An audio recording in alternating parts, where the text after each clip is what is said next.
absolutely. It's extremely concerning when the leader of the free world has been reduced to a baby and is no longer calling the shots. And now it's been revealed that for his events, President Biden's staffers actually prepare a short document with large print and photos that include his precise path to a podium. Not that he ever gets it right, but how tragic. I mean, the guy can't even walk into a straight line to the podium without some direction.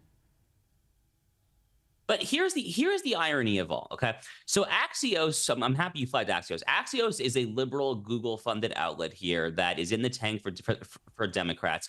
And Axios, like many of the liberal corporate media here in America, has now gone all in over the past week and a half trying to shunt Biden aside. Axios, for the 2 years prior to that, 2.5 years, every single time one of us, like myself, had the temerity, had the chutzpah to get up there and say, oh, Joe Biden's not fully there. Have you seen his mental and physical decline? They would say, shut up, you deplorable right-wing MAGA kook. And they just said it over and over again. And now they're flipping on a switch and they're basically just racing. The New York Times, CNN, USA Today, Axios, they're just racing to see who can be the first on any given day, NDNY, to produce the latest bombshell story. Sorry, media, it's only a bombshell to you because you deliberately buried your head in the sand trying to cover for your precious for the past few years. This was not a bombshell to any of us. We all saw this coming there. So the whole thing, again, it would be simply farcical if it were not so utterly dangerous. I mean, my number one thought when I was watching that CNN presidential debate, the thought I had over and over again was, oh my God, I mean, what conversations are they having right now in Beijing? I mean, you know that Xi Jinping is on the phone with the People's Liberation Army. They're probably saying, let's go invade Taiwan probably the day after tomorrow. So it would be merely pathetic if it weren't so actually dangerous. Spot on. And the White House is more concerned of whether or not the president can walk in a straight line to a podium. Meanwhile, there's actually big global issues out there that are completely being ignored.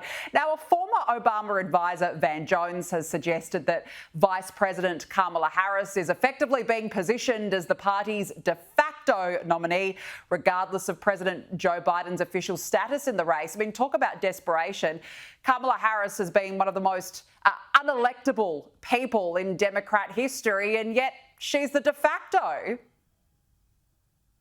Look, Kamala Harris is a bad politician. I mean, she did not win a single primary vote in the 2020 Democratic Party primary. She was out well before Iowa, which voted first that year in the caucuses. She was explicitly tapped to be the vice president solely for identity politics reasons. And, you know, if that's really the Democrats' best shot, then that says a lot about the current state of their party. But she really is the only viable alternative at this point to Joe Biden for multiple reasons. The one reason is what I just said, is that this is a party in 2022 that selected Ketanji Brown Jackson to be their new Supreme Court justice explicitly because she was a black woman. So the notion that they would somehow skip over Kamala Harris to go pick Gavin Newsom or Gretchen Whitmer or anyone who was not a specifically black or maybe Hispanic woman, the notion that they would do that is ludicrous. That's not who this party is. They are an intersectional identity politics worshiping cult to their core in the year 2024. But the second reason why it can't be anyone other than Kamala Harris is because in America, our campaign finance laws are somewhat complicated, but essentially, if you donate to the Biden-Harris campaign, and right now that campaign has over $200 million sitting in its bank accounts, you can't just then transfer that money to a different entity. That money either sits there or it might go back to the donors, or maybe it goes to the DNC, the Democratic National Committee. Frankly, it's actually an open question as to whether that money would even stay there if Joe Biden drops out, because say it's Harris, Whitmer, or whatever, it's a different entity. So it's legally untested as it is, but if they want any chance of keeping that $200+ million, it would have to be Kamala. But again, the fact that this is the choice that Democrats are facing, I think, says everything you need to know about the current state of their party. Gee, it speaks volumes, doesn't it? That's incredible to hear. Now, look, Donald Trump looks likely to announce his vice president just before or during the Republican National Convention next week. Who do you think he might go with? Well, I'll tell you who I think he should go with, and he happens to be one of the front runners. So my answer is basically the same both ways. I think that he should go with J.D. Vance, who is the young, precocious 39-year-old senator from Ohio, and I'll explain to you why. You know, a lot of people, when they start playing the vice presidential sweepstakes game, they start doing a little checklist. okay, who fits a certain demographic box? That's why you hear a lot of talk about Tim Scott because he's a black man in the US Senate, or maybe Ben Carson, who was the black former HUD director. And then you see some people talk about, oh, who was in a certain key state? Okay, maybe Glenn Youngkin in Virginia. To me, JD Vance is the best pick for at least two very important reasons. One is, if you get down to brass tacks, the way that you win a presidential election in the United States is via the Electoral College. It is a race to 270 electoral votes.